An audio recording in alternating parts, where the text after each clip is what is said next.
श्री शिव महापुराण द्वितीय सतीखंड प्रारंभ 39वां अध्याय। विष्णु दधीची संवाद। ब्रह्मा जी बोले, अब एक दिन राजा क्षुभ का कार्य सिद्ध करने के लिए भगवान विष्णु महर्षि दधीची के आश्रम में पहुंचे और उनसे कहा कि हे महर्षि, आपसे एक वर मांगने आया हूँ। महर्षि दधीची शिव के परम भक्त थे। उन्होंने जो नेत्र बंद कर शिव का ध्यान किया तो उन्हें विष्णु का कपट ज्ञात हो गया। उन्होंने कहा, मैं सब समझ गया, परंतु आप भगवान हैं, मैं आपसे क्या कहूँ। फिर ब्राह्मण का वेश धर कर आए हैं। हे सुब्रत, आप इस वेश को त्याग दीजिए। मैं शिवजी का भगत हूँ, सब कुछ समझ गया हूँ। राजा क्षुभ के कल्याणार्थ आप मुझसे छल करने आए हैं, परंतु मैं आपसे कहता हूँ कि आपने शुद्ध रूप में होकर आप भगवान शंकर का स्मरण कीजिए। उनके स्मरण से आपको किसी प्रकार की चिंता न करनी होगी।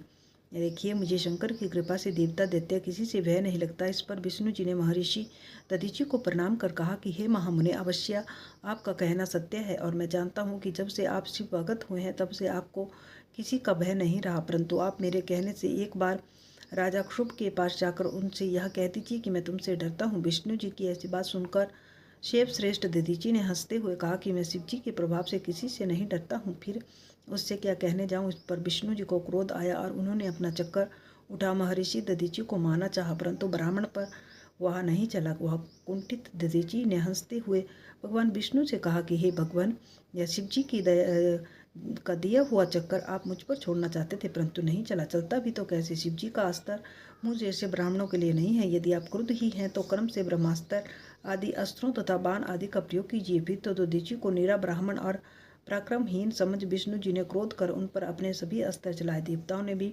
विष्णु की सहायता की। इंद्रादि देवों ने बड़े वेग से मुनि दधीची पर अपने अस्त्रों को चलाया, परंतु शिव भगत दधीची ने मुट्ठी भर कुशा उठाकर उन पर छोड़ा तो शंकर के प्रभाव से वे कुशा कालाग्नि के समान, त्रिशूल बन प्रलयाग्नि के समान अपनी ज्वालाओं से आयुधधारी देवताओं का संहार करने लगे। विष्णु, यम और इंद्रादिक देवताओं के छोड़े अस्त्र उन त्रिशूलों को प्रणाम कर कुंठित हो गए।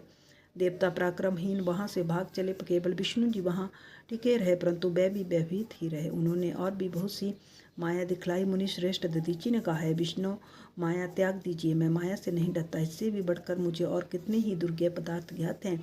यदि आप में शक्ति नहीं है तो मैं आपको दिव्य नेत्र देता हूँ, सबको देख लीजिए। ऋषि ने शिव की कृपा से अपने शरीर को विराट कर दिया। विष्णु जी ने उनके शरीर में सारा ब्रह्मांड देखा, फिर भी विष्णु जी युद्ध से परामुख न हुए और परम सैब दधीची भी शिव जी की कृपा से निर्भय हो उनसे युद्ध करते रहे। भीषण युद्ध हुआ। तब हे नारद, मैं विष्णु भगत ब्रह्मा राजा क्षुभ को साथ ले उनका युद्ध देखने गया। मैंने निश्चेष्ट विष्णु भगवान तथा देवताओं को युद्ध करने से रोका और कहा, आप लोगों का प्रयास व्यर्थ है। इस ब्राह्मण को आप लोग नहीं जीत सकते। यह सुन विष्णु जी शांत हो दधीची मुनि की स्तुति करने लगे। राजा क्षुभ ने भी दीनता से मुनि के निकट जाकर उन्हें प्रणाम कर बड़ी प्रार्थना की, इससे प्रसन्न हो मुनि दधीची ने उन पर तो कृपा कर दी, पर विष्णु आदि पर उनका कोप कम ना हुआ। उन्होंने अपने हृदय में भगवान शंकर का स्मरण कर विष्णु सहित सब देवताओं को शाप दे दिया कि समय आने पर तुम लोग रुद्र की कोपाग्नि से भस्म हो गए। दधीची को प्रणाम कर क्षुभ अपने घर चला गया और विष्णु आदि देवता भी अपने लोक को गए। तब से उस स्थान का नाम थानेश्वर हुआ। वहां जाकर जो भगवान शंकर का दर्शन करता है उसे सायुज्य मुक्ति प्राप्त होती है। ओम नमः शिवाय।